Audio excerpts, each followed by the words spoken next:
Well, good morning. Yes, it's me, Kashkari, and yes, I'm going all Tommy Bahama again today. It is a gorgeous day here in South Florida after what turned out to be a relatively beautiful weekend. Gorgeous day yesterday.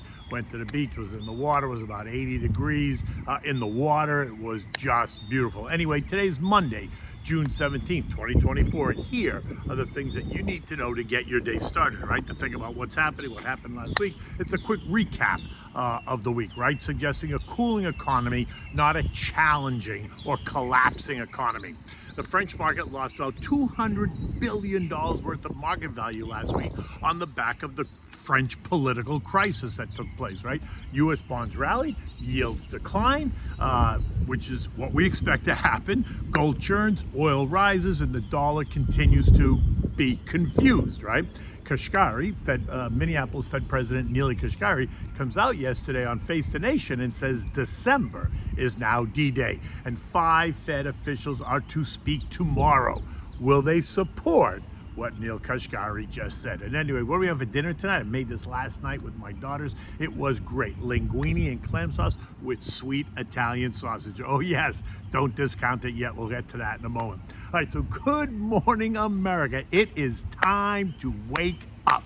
All right, so quick recap from last week. Stocks ended Friday mixed, right? The Dow lost 58 points or 0.1%. The S&P gave up 2 points, essentially unchanged. The Nasdaq pushed higher, adding 21 points or 0.1%. The Russell lost 32 points or 1.6%. The transports lost 161 points or 1.1%, while the equal-weighted S&P gave up 46 points or 0.7. For the week, the Nasdaq is the only one that ended the week a little bit higher while leaving the others struggling for attention.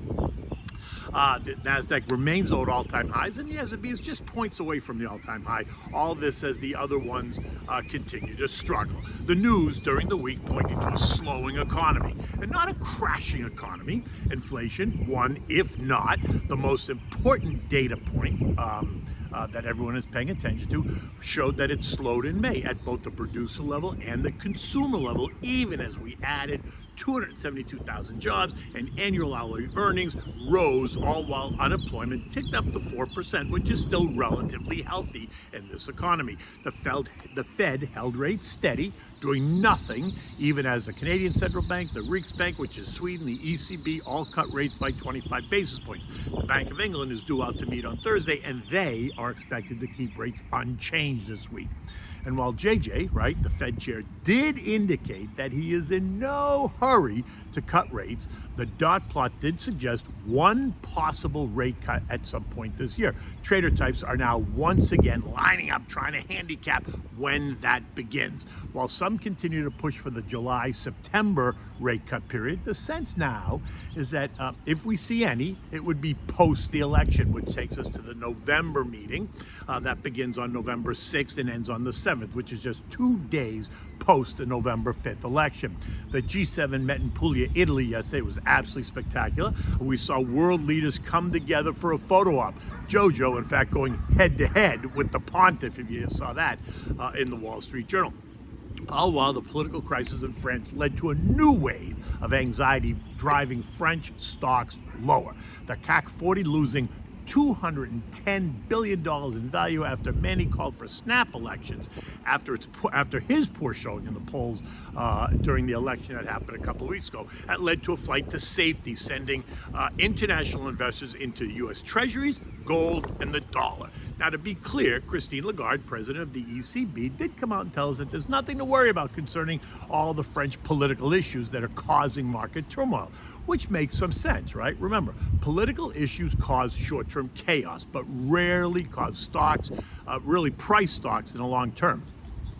It is the savvy investor that looks at the turmoil directly in the eyes and then puts the money to work, rather than the investor that panics and then hits the sell button time after time after time.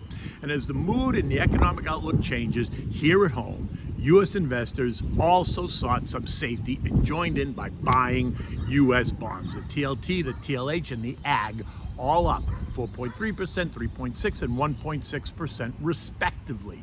Remember that those bond ETFs were all down 11%, 9%, and 4% respectively coming into the week. And so it was a nice rebound and rally. And as you know, prices rise and yields fall. The 2-year is now yielding 4.71%, while the 10-year is yielding 4.25%, well off their most recent highs of 5% and 4.77%. Shorter duration 3-month and 6-month bills are yielding 5.22 and 5.12% on an annualized basis. Mortgage rates have eased a bit, with 30-year money now costing you about 7.25% and 15-year money at 6.4%. That's with a 740 plus FICO score. Higher scores get you better rates, while lower scores are going to cost you more money. Gold, which has been all over the place as investors digest the latest global economic and political data, saw a 100-point swing last week, going from 2,400 to 2,300, only end the week at 2,350, smack in the middle of the range that we have been discussing for weeks now. Investors, while unsure of what's next, are opting for some safety in their portfolios, and gold, which is as boring and as safe as you can get, is good, right? If people are looking for safety. This morning, gold is down 12 bucks at 2338-ish, but it remains well within the 2300, 2400 trading range. Yesterday, right, Sunday, non-voting Minneapolis Fed President Neel Kashkari told Margaret Brennan on Face the Nation that he sees a rate cut in December. Remember, these are supposed to be his comments, and his comments suggest that the economy is in a good place. Inflation is coming down, and the economy is not going over the edge, according to him. So both reasons to sell gold and cut rates, right? Think less anxiety, less concern about the market. And he supported his argument by saying that it's certainly possible unemployment will continue to tick up, and there should be some economic cooling over the next few weeks. And that supports the idea of a cut. Not just a cut, just not a cut prior to the election, right? A cut at some point, but probably not prior to the election. And that makes sense. The Fed should not cut, weeks in front of an election. Now, you see how they did that? The Fed, they first send out this non-voting member to float the balloon and test the markets. And then we can expect the others, voting and non-voting, to come out and support that idea as well. I mean, Nikki T, right? Nikki Timmeros of the Wall Street Journal is now even starting to sing that same song. So that's a dead giveaway. And so there you have it. The dot plot did suggest one cut, and now Neely basically confirmed it and when to expect it. So, ladies and gentlemen, there's really no need to think about whether or not it's coming next month or the month after. The data doesn't appear to be deteriorating enough to warrant what I would say is an emergency cut, right? That would be a July cut. To me, would sound the alarms. It's an emergency, or even multiple cuts, right? In my opinion, they do just that. But that's me. Maybe you don't think it suggests emergency. I do, considering we're not even close to it yet. The dollar index, the DXY, rallied last week on the idea that the Fed is going to hold rates higher for longer, and that also helped to put pressure on gold, thus the swing. This morning, the dollar is trying to figure out what Kashkari's comments mean, leaving investors ready to sell the dollar? I don't know. We're going to find out as the day gets started. Lower rates will take some of the blush out of the recent rally, the recent dollar rally, but should also help support the price of gold. Oil has had a nice couple of weeks after trading down as low as 73.25 on June 4th. We've seen oil rally by about 8% to close on Friday at 78.45. Now, it was the slowing demand and the weak China at first, and then it was a strong demand and stronger China, and now it's all that plus an oversupply issue. Not a lack of demand at all. There are just too many producers, both OPEC plus and non-OPEC producing countries, supplying oil to the markets and really overwhelming global demand, which, by the way, is continued to expected to grow. So again, it's not that, in my mind, it's not that there's a waning demand issue. There's just too much supply at the moment, and that will keep oil in a tight range. Right now, we're right in between the long-term and the short-term trend lines, right? 77.40 on the downside, 79.50 on the upside. So the next move is going to define it. Are we either going to break out to the upside, or are we going to break down through support to the downside? Now, this morning, U.S. futures are a bit lower. Lame duck Cleveland President Loretta Mester telling us that she still sees inflation as a risk, thus not supporting Neely's comments. But remember, she doesn't have a horse in the race any longer. She is retiring at the end of the month. This after the University of Michigan sentiment survey fell to a 7-month low as higher prices continued to weigh on American consumers. At 6:30 this morning, Dow futures were down 100 points, S&Ps were down 4, the Nasdaq was down 65, and the Russell is down 6. Economic data this week includes today the Empire Manufacturing. right? Then tomorrow we're going to get retail sales month over month. We're going to get retail sales ex autos and gas expected to be up 0.3 and 0.4 respectively, which is higher over last month, right?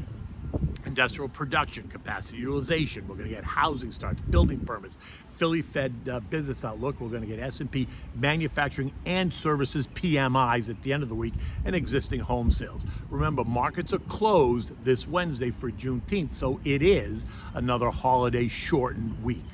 More global central banks are going to meet this week. The Bank of England is on Thursday. No cuts are expected. And then we're also going to hear from Norway and Australia. And they're also expected to be in no rush to cut rates. So don't look for any new news out of either one of those, any of those three banks. And now that the FOMC meeting is over, expect a parade of Fed officials to take to the airwaves. This week, we're going to hear from half a dozen. Dallas Fed President Lori Logan, Richmond Fed President Tommy Barkett, Chicago President Austin Goolsbee, St. Louis President Alberto Berti Musalem, I'll call him Bertie now, Fed Governor Adriana Kugler. Now the question is, will they support Neel Kashkari's comments or not? This is where we'll see if the rubber meets the road, if there is a consensus, or does it feel like there's a consensus. European stocks are mixed. French markets are down about a tenth of a percent. Spain is down 1%, while the Euro stock is up 0.1%. Investors appear to be moving on from the French crisis and now focusing on the Bank of England decision and commentary that's coming out on this Thursday, right? Italian inflation ticking slightly higher, up 0.2% month over month, while year over year CPI in Italy came in at plus 0.8%. The S&P closed at 54.31, down 2 points, while futures are mixed this morning. They're not collapsing. But I am still in the camp that a pullback, 5 or 7% pullback would be healthy and hardly anything to get worked up about. This week is going to see a lot of rebalancing. The XLK is at the top of this list, right? All kinds of analysis about what NVIDIA means to the weighting of its position in that ETF. Estimates suggest that we should see about $12.6 billion worth of Apple sales versus $10.9 billion of NVIDIA purchases in order to rebalance that ETF. And then think of all the other ETFs that have to rebalance as well. And so there's going to be a lot of action this weekend. This all happens on the 21st, but it means nothing other than rebalancing. It says nothing about, future guidance.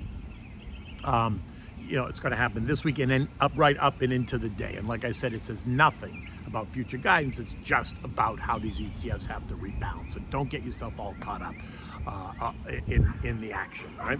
As I said, while it feels good for the market to rally, it doesn't mean that it's going to just continue to rally. In fact, I would argue that it's been setting up actually for a retreat. Right? On Friday, I spoke on Varney & Company. I included the link to that interview in my written note. You can also find it on my Twitter. But in there, we discussed that exact issue about should the market continue to rally? Do I want it to pull back? Do we want it to pull back? Yes, I'd love to see it go higher all the time, but it needs to pull back and create a better foundation. Now, you should always add to where you see some opportunity. You shouldn't be chasing anything. Remember, consider your time frame, consider your risk profile, talk to your advisor, and make sure you have a plan. Always remember, you can call me to discuss a long-term game plan to help you create long-term and generational wealth. Okay, so now we made this dinner last night. My kids were here. It's a Father's Day weekend. We made this dish last night, linguine and clam sauce with sweet Italian sausage. Now, you don't have to put the sausage if you don't want, but trust me, it is delicious, right? Simple to make, but so delicious. So for this, you need everything, just like you do when you make regular clam sauce, right? So you want to bring a pot of salted water to a boil on the back burner. Just turn it down to medium once it's hot, just so it's ready to go when you need it, so you're not wasting any time. Trying to make the sauce and then bring the water to a boil. Always do that at a time so that it's ready. Now for this, you need the little neck clams, right? I used about 75 of them last night because we had dinner for 6. Plenty of chopped garlic. You need diced shallots, a diced white onion, olive oil, salt and pepper, butter, white wine, sweet Italian sausage out of the casing. And of course the pasta. We used fresh made egg fettuccine last night, but you use what you need to. Now, in a big pot, heat it up, add a half a stick of butter, some olive oil. Now toss in the garlic, the shallots, and the onions. Saute those for 10 minutes so they get nice and soft and fragrant and all that stuff. Just careful not to burn it. While that's happening, you're going to wash your clams, right? Take the sand out of them, wash them. Then you're going to add those to the pot. You're going to stir those to coat those with the butter and oil and everything else. You're going to add a cup of white wine, season it with salt and pepper. Put a cover on it, bring it to a boil, turn the heat up, and let it steam. Let the steam allow the clams to open, and then they're going to release their own juice. Now, if you think you need more, here's where you can also add one of those bottles of clam juice if you think you don't have enough juice, right? Remember, discard any clam that does not open on its own. If it doesn't open after being steamed, pick it out and toss it out. Now, while this is happening, you want to take your sausage, brown it in a separate pan, set it aside, because you're going to use this to top the dish off when you serve it, right? Now, turn up the water, bring it to a boil, add the pasta. When it's done, you're going to strain the pasta. You're going to serve the pasta in bowls, and then add a ladle of the clam sauce with some clams on top, and then take, a handful of brown sausage and put that all over the top. Then grate some fresh grated Parmigiana cheese right on top and serve this immediately.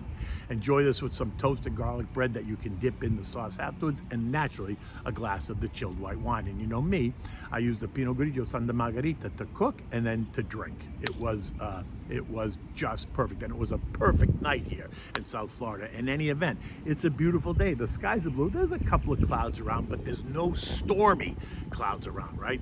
These clouds are beautiful and white and fluffy. They're not dark and black and stormy. So I suspect we're going to have kind of a benign day today. I don't think we're going up or down significantly. I just think we're going to have some more churn, which in the end is actually also very helpful. Until tomorrow, take good care.